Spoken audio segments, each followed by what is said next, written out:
10ನೇ ತಾರೀಕು ಮತ್ತು 9ನೇ ತಾರೀಕು ನಿರಂತರವಾದಂತಹ ದಾಳಿಯನ್ನು ಪಾಕಿಸ್ತಾನದ ಸೈನಿಕರು ಮಾಡ್ತಾರೆ. ಗಡಿಭಾಗದ ಬಹುತೇಕ ಹಳ್ಳಿಗಳ ಮೇಲೆ ಒಂದು ಶೆಲ್ಲಿಂಗ್ ಆಗಿರ್ಬೋದು, ಮಿಸೈಲ್ ದಾಳಿ ಆಗುತ್ತೆ. ಇದರಿಂದ ಸಾಕಷ್ಟು ಜನರು ತಮ್ಮ ಮನೆ ಮಠಗಳನ್ನು ಕಳ್ಕೊಂಡಿರುವಂತಹದ್ದು.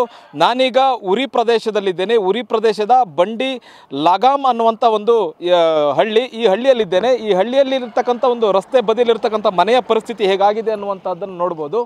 ಇದು ಉರಿ ಸೆಕ್ಟರ್ನ ಬಂಡಿ ಲಗಾಮ್ ಅನ್ನುವಂಥ ಒಂದು ಹಳ್ಳಿಯ ಒಂದು ಮನೆ ಅನ್ನುವಂಥದ್ದು. ಮುಖ್ಯವಾಗಿ 9ನೇ ತಾರೀಕು ಬೆಳಿಗ್ಗೆ ನಡೆದಂತಹ ದಾಳಿ, 5 ಗಂಟೆಗೆ ನಡೆದಂತಹ ದಾಳಿಯಲ್ಲಿ ನೇರವಾಗಿ ಒಂದು ಶೆಲ್ ಈ ಮನೆಗೆ ಬಂದು ಬೀಳುತ್ತೆ. ಮನೆಯ ಪರಿಸ್ಥಿತಿ ಹೇಗಿದೆ ಅನ್ನುವಂತಹದ್ದನ್ನು ನೋಡಬಹುದು. ಮನೆ ಸಂಪೂರ್ಣವಾಗಿ ಮೇಲ್ಛಾವಣಿ ಹಾರ್ಕೊಂಡೋಗಿದೆ. ಮುಂಭಾಗ ಇದ್ದಂಥ ಗೋಡೆ ಕೆಳಗೆ ಬಿದ್ದಿರತಕ್ಕಂಥದ್ದು, ಚಾವಣಿಗಳು ಕೂಡ ಕೆಳಗೆ ಬಿದ್ದಿದೆ. ಮೇಲೆ ಹಾಕಿದಂತಹ ಶೆಡ್ಗಳು ಕೂಡ, ಶೀಟ್ಗಳು ಕೂಡ ಕೆಳಗೆ ಬಿದ್ದಿರುವಂತಹದ್ದು. ಸಂಪೂರ್ಣ ಜೀವನ ಇವ್ರದ್ದು ಅಸ್ತವ್ಯಸ್ತ ಆಗಿರುವಂತಹದ್ದು.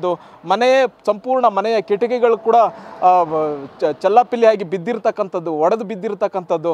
ಅಂದರೆ 9ನೇ ತಾರೀಕು ನಡೆದಂತಹ ದಾಳಿಯ ಪರಿಣಾಮ ಹೇಗಿತ್ತು, ಒಂದು ಶೆಲ್ಲು ಒಂದು ಮನೆಗೆ ಬಿದ್ದರೆ ಯಾವ ರೀತಿಯಾದಂಥ ಎಫೆಕ್ಟ್ ಆಗುತ್ತೆ ಅನ್ನುವಂತಹದ್ದು ಈ ಮನೆ ಒಂದು ಸ್ಪಷ್ಟ ಉದಾಹರಣೆ. ನೋಡ್ಬೋದು, ಇಲ್ಲಿ ಕೋಳಿಗಳನ್ನು ಕೂಡ ಸಾಕಿದ್ರು ಇಲ್ಲಿನ ಈ ಮನೆಯ ಮಕ್ಕಳು. ಮತ್ತು ಪಾರಿವಾಳವನ್ನು ಕೂಡ ಸಾಕಿದ್ರು. 60ಕ್ಕೂ ಹೆಚ್ಚು ಪಾರಿವಾಳಗಳು ಸತ್ತು ಹೋಗಿದ್ವು ಅವತ್ತಿನ ದಾಳಿಗೆ ಅನ್ನುವಂಥದ್ದು. ಸುಮಾರು 30ಕ್ಕೂ ಹೆಚ್ಚು ಕೋಳಿಗಳು ಕೂಡ ಸತ್ತೋಗಿದ್ವು. ಮತ್ತು ಇವರು ಕೋಳಿ ಸಾಕಿ ಜೀವನವನ್ನು ಮಾಡ್ತಾಯಿದ್ರು, ಪಾರಿವಾಳವನ್ನು ಸಾಕಿ ಜೀವನವನ್ನು ಮಾಡ್ತಾಯಿದ್ರು. ಈ ಮನೆಯ ಪರಿಸ್ಥಿತಿ ಹೀಗಾಗಿರುವಂಥದ್ದು ಶೆಲ್ ದಾಳಿಗೆ. ಬಹುಮುಖ್ಯವಾಗಿ ಈ ಮನೆಗೆ ಎಲ್ಲಿಂದ ಒಂದು ಶೆಲ್ ಬಂತು, ಶೆಲ್ ದಾಳಿ ಆಯಿತು ಅನ್ನುವಂಥದ್ದನ್ನು ನಾವು ನೋಡೋದಾದರೆ, ನಮಗೀಗ ಕಾಣಿಸ್ತಾ ಇರತಕ್ಕಂತಹ ಬೆಟ್ಟ ಏನಿದೆ ಅದು ಹಾಜಿಪುರ್ ಬೆಟ್ಟ. ಆ ಹಾಜಿಪುರ್ ಬೆಟ್ಟ ಇಲ್ಲಿ ಕಾಣ್ತಿರುವಂಥದ್ದು ಉರಿ ನಗರದ ಇರ್ತಕ್ಕಂಥದ್ದು ಹಾಜಿಪುರ್ ಬೆಟ್ಟ. ಹಾಜಿಪುರ ಬೆಟ್ಟದ ಹಿಂದೆ ಇರತಕ್ಕಂಥದ್ದೇ POK.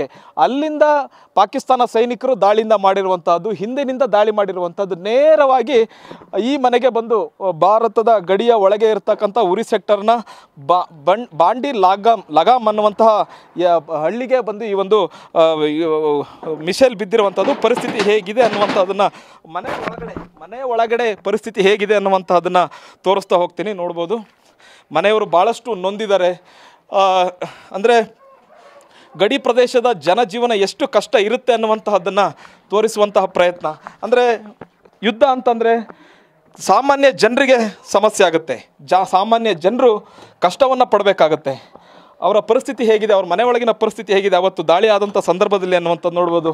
ಮನೆಯ ಕಿಟಕಿ ಗೋಡೆ ಎಲ್ಲ ಮುರಿದು ಚಲ್ಲಾಪಿಲ್ಲಿಯಾಗಿ ಬಿದ್ದಿರುವಂತಹದ್ದು. ಇಲ್ಲೊಂದು TV ಕೂಡ ಇದೆ, TVಯ ರಿಸೀವರ್. ಅದು ಒಂದು ಶೆಲ್ನ ಒಂದು ತುಣುಕು ಈ TVಯ ರಿಸೀವರ್ಗೆ ಬಂದು ಬಡ್ದಿರ್ತಕ್ಕಂಥದ್ದು. ಪರಿಣಾಮ ಹೇಗಿದೆ ಅಂತ ನೋಡ್ಬೋದು. ಒಂದೊಂದು ಶೆಲ್ನ ಒಂದೊಂದು ಪುಡಿಯೂ ಕೂಡ ಬಿದ್ದರೆ ಒಂದೊಂದು ಬುಲೆಟ್ ಬಿದ್ದ ಹಾಗೆ ಆಗುತ್ತೆ ನೋಡ್ಬೋದು. ಮತ್ತು ಇಲ್ಲಿನ TVಯ ಪರಿಸ್ಥಿತಿ ನೋಡ್ಬೋದು ಹೇಗಾಗಿದೆ.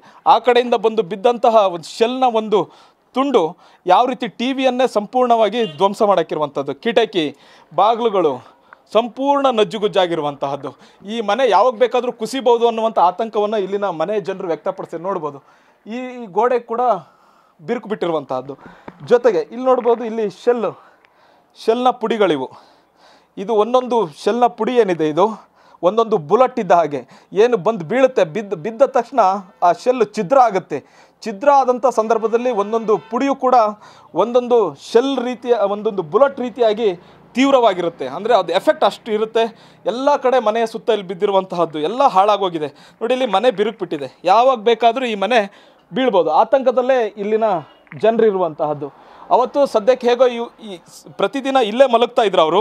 ಅವತ್ತಿನ ದಿವಸ ಇಲ್ಲಿ ಮಲಗಿರಲಿಲ್ಲ. ದಾಳಿ ಆಗ್ತಾ ಇದೆ ಅನ್ನುವಂಥ ನಿಟ್ಟಿನಲ್ಲಿ ಪಕ್ಕದ ಒಂದು ಊರಿಗೆ ಮನೆಯವರೆಲ್ಲ ಶಿಫ್ಟ್ ಆಗಿದ್ರು. ಮನೆಯ ಯಜಮಾನ ಮಾತ್ರ ಮನೆಯ ಹಿಂದಿನ ರೂಮ್ನಲ್ಲಿ ಮಲ್ಕೊಂಡಿದ್ರು. ಅವತ್ತು ಒಂದು ವೇಳೆ ಮನೆಯವರು ಏನಾದರೂ ಇಲ್ಲೇ ಮಲ್ಕೊಂಡಿದ್ರೆ ಅವರ ಪರಿಸ್ಥಿತಿ ಕೂಡ ಹೀಗೆ ಆಗ್ತಿತ್ತು. ನೋಡ್ಬೋದು, ಇಲ್ಲಿ ಒಂದು ಶೆಲ್ನ ಒಂದು ತುಂಡು ಬಿದ್ದು ಹೇಗೆ ಎಫೆಕ್ಟ್ ಆಗಿದೆ ನೋಡ್ಬೋದು. ತೂತಾಗಿದೆ, ಈ ಬೀರ್ ಕೂಡ ತೂತಾಗಿರುವಂತಹದ್ದು ನೋಡ್ಬೋದು. ಇದು ಯಾವ ಪ್ರಮಾಣದಲ್ಲಿ ದಾಳಿ ಆಗಿದೆ, ಯಾವ ರೀತಿ ಎಫೆಕ್ಟ್ ಆಗಿದೆ ಅನ್ನುವಂಥದ್ದು. ಅದು ಬ್ಯಾಗ್ ಕೂಡ ಹರಿದೋಗಿದೆ. ಪುಸ್ತಕಗಳಿಗೂ ಕೂಡ ನಷ್ಟ ಆಗಿರುವಂತಹದ್ದು ನೋಡ್ಬೋದು. ಪುಸ್ತಕಗಳು ಕೂಡ ಸೀಳ್ಬಿಟ್ಟಿದ್ದಾವೆ. ಮಕ್ಕಳು ಓದುವಂಥ ಪುಸ್ತಕಗಳು ಕೂಡ ಸೀಳ್ಬಿಟ್ಟಿದ್ದಾವೆ. ಪರಿಸ್ಥಿತಿ ಹೇಗಿದೆ, ಯುದ್ಧ ಅಂತಂದರೆ ಯುದ್ಧದ ಪರಿಣಾಮಗಳು ಹೇಗಿರ್ತವೆ ಅನ್ನುವಂಥದ್ದನ್ನು